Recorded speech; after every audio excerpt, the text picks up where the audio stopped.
Hey friends, in this video we're going to be looking at Panasonic and Olympus's Q1 financial earnings. So this isn't, a glamorous subject, but what it does do is it allows us to kind of get into the meat of the industry and kind of get a little bit behind closed doors and really start to understand the industry as a whole a little bit better. Did this with Sony already. So I think this is going to be a really interesting thing to keep doing for my own self at least, and I hope that y'all enjoy it as well, because I love to try to get behind those doors as much as possible, so stick around.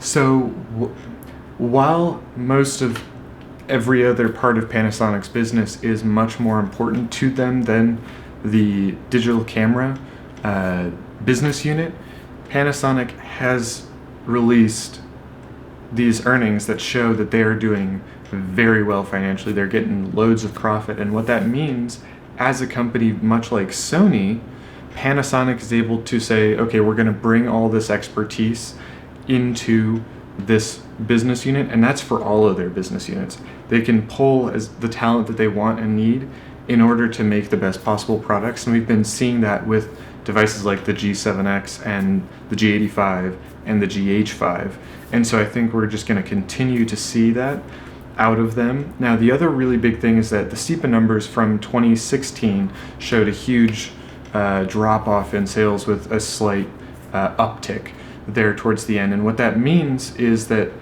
in terms of camera sales, we've been in free fall for the last several years because point and shoots were the primary earners for most companies, and then smartphones came in and wiped that market out in a very short amount of time. So because these point and shoots have left, now the focus is on higher end cameras and making more, interesting entry level options. And so things like the G7, where it's like you get 4K for like $400 or less, that's a huge deal with a flip out screen, touch to focus, all that.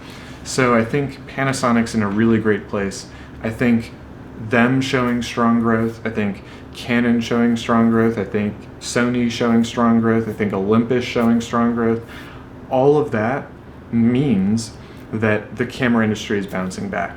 And that's a really big deal, because that means there will be more R&D dollars in every company to do more, be it lenses, be it bodies, be it new technology, new patents, and that's where a lot of money can come from too. So this is a really big deal for Panasonic. Now, that, a lot of what I've just said will apply to Olympus as well, because Olympus saw 14% increase in sales with their cameras.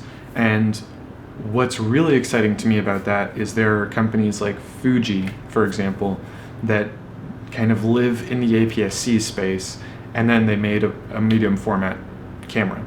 And by all accounts, it's one of the best medium format cameras on the market for general use photography. The X1D50C, it's kind of a weird niche that it doesn't really know where it falls into right now, but the GFX50S is very clear that it is a very strong performer.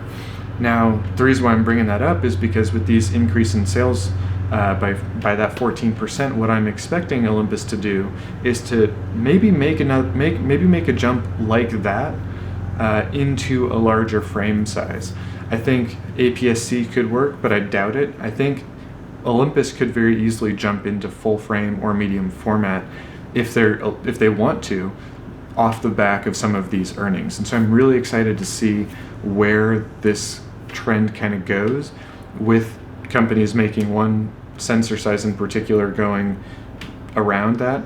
But I also think that this could be a really big thing for Olympus, because the OMD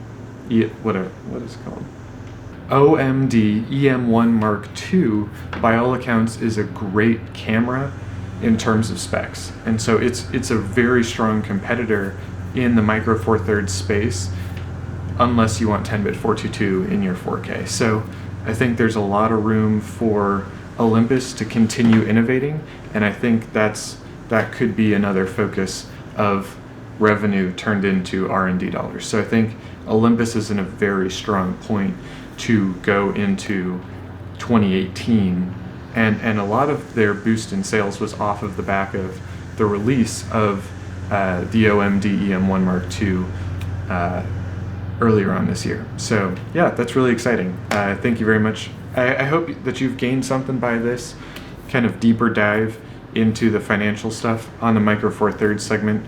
It's not one that I paid too close of attention to, but it's one that I think there's a lot more innovation in right now in terms of frame sizes. So I'm really interested in hearing what you think about that.